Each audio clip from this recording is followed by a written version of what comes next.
Disclaimer. This video is for entertainment purposes only. Do not attempt this at home.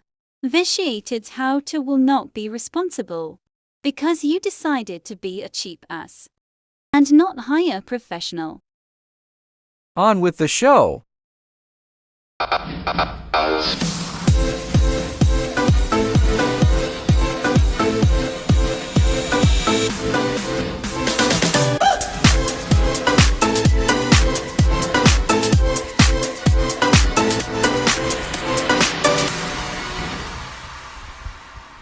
Alrighty, today we are going to clean the coils on the rear AC coils in a 2013 Chrysler Town Country. And if it looks like I'm looking at a wall, it's because I am. It is quite a headache because the entire unit is behind this wall, which is going to be a pain in my ass. But anyway, what you're going to need. You're going to need a 21 millimeter socket.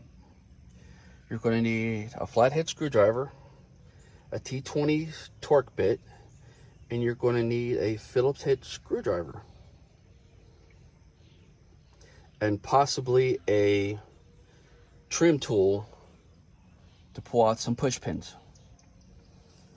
And last but not least, coil cleaner.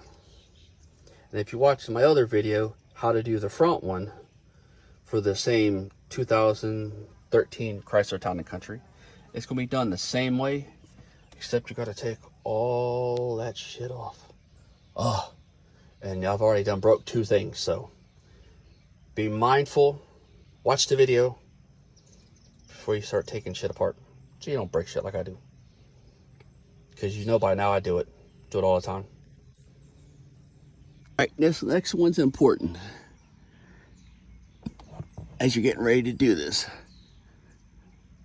There will be a Phillips screw there, and this is what it looks like. You just pull that plug off with a little flathead screwdriver or something small, and then there'll be a Phillips head screwdriver or Phillips head screw in there. Make sure you unscrew those screws. If you don't, and you go to pull it off like I did, like such, then you're going to end up breaking this garbage ass little piece that I now have to glue back together. I technically don't have to because I got all these damn little pins, but I'm going to just because I want to. But if you just happen to forget and you break it, it's not so bad, because the way it's going to break, it's going to separate like this one did and the other one did, and then you just press them back where they are with some epoxy, 2-part epoxy, let it dry, and then you put it up. So just be mindful. All right, next thing you want to do is unscrew that. It's a T20 torque bit. Not a big deal. I already had it unscrewed. I'm not unscrewing it again, but you get the idea. Okay, now that after you got the top removed, make sure you don't break it like I did. You got a push pin there.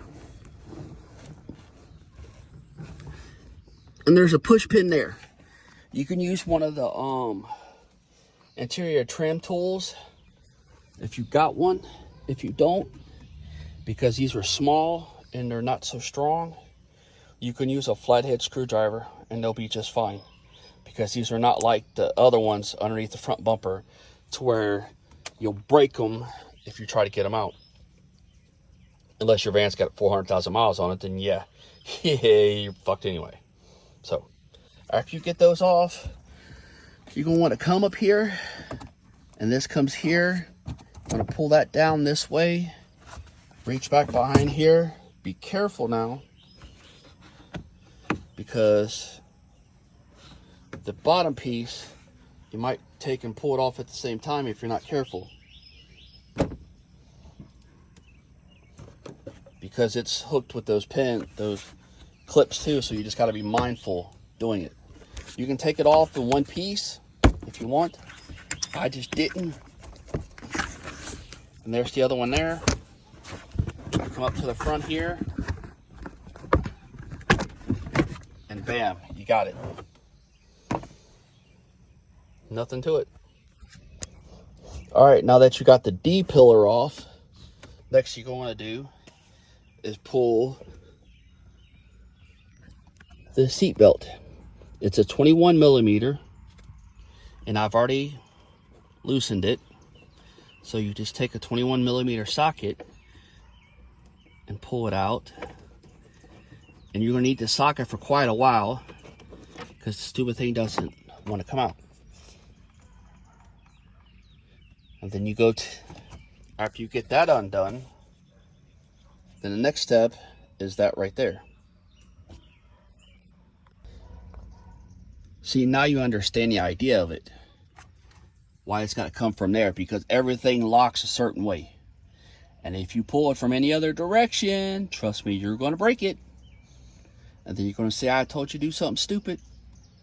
And I didn't. All right. Next thing you're going to want to pull out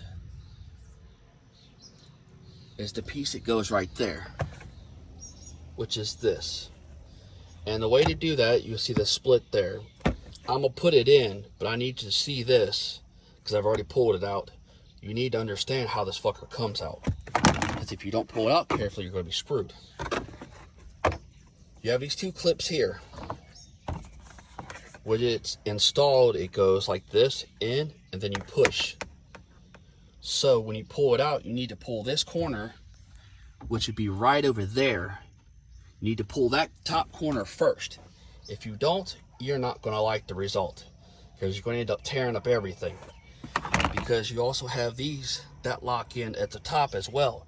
So that top, very top left corner is the only way to do it. Okay, now to pull this out, it may look a little backwards how this video is going to end up, but it is what it is. There's a screw there, and you look there, that hole there, there's another screw there. And when you go to pull it out, they say to take this out, but you don't need to. All you got to do is when you pull those two screws out, this works right out without a problem. And then you just pull it out gently. You got to reach up here, get the screw out. And there's some push pins that you just got to work your way back to it. Now if you got to change this whole unit, then you got to go up there and pull out that other seatbelt one, which is a T50. And then you got to remove that pillar, which I think they said pillar C. But I'm not doing all that because you see all the shit that I got in my way? Not happening. So you pull that out, and then voila, you can get to everything. Not a problem. Right here is where the little flashlight ordeal is. Make sure you put that back.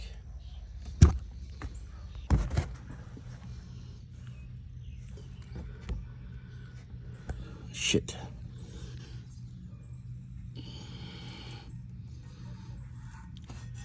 Right there's the drain, right next to the expansion valve.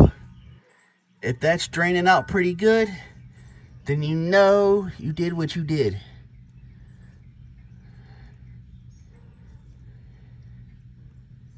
And it's leaking pretty good, so there's that. Yeah.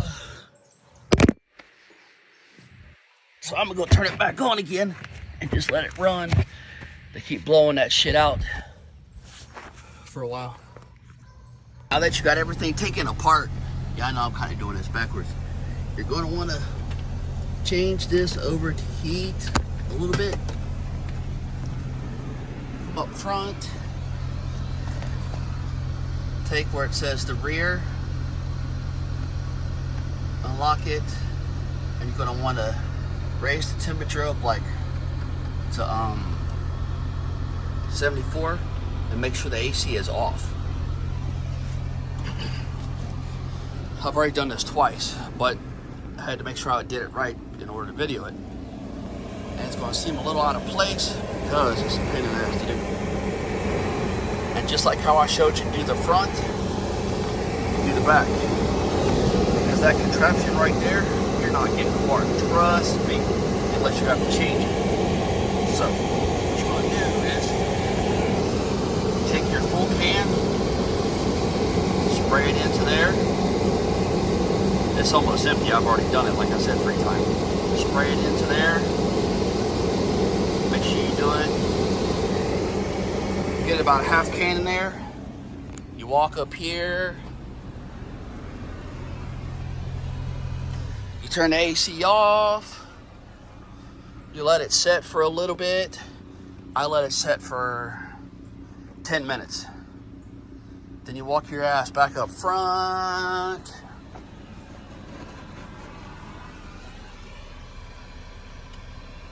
Turn it back on, make sure everything's still the way it was. Oh, and a little side note, you want to make sure that's on floor. If not, it's going to be blowing in your face, trust me. Okay, then you walk your happy little ass back here. And you can already feel the cool air a little bit. And then you spray the rest of the can in there. So you get the idea. Walk your little ass up front.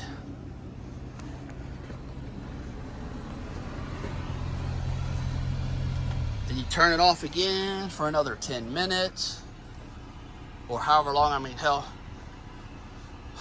the second time I did 10 minutes. The third time I think I did 15 because it's really gunked up. It's never been done. So then after it sits for a while, bring your little happy ass back up here.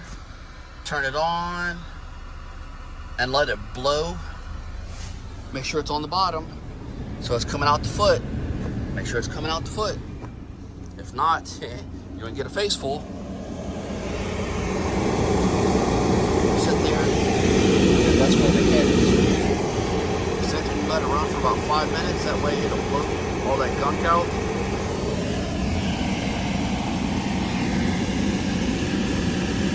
There's supposed to be a goddamn drain somewhere.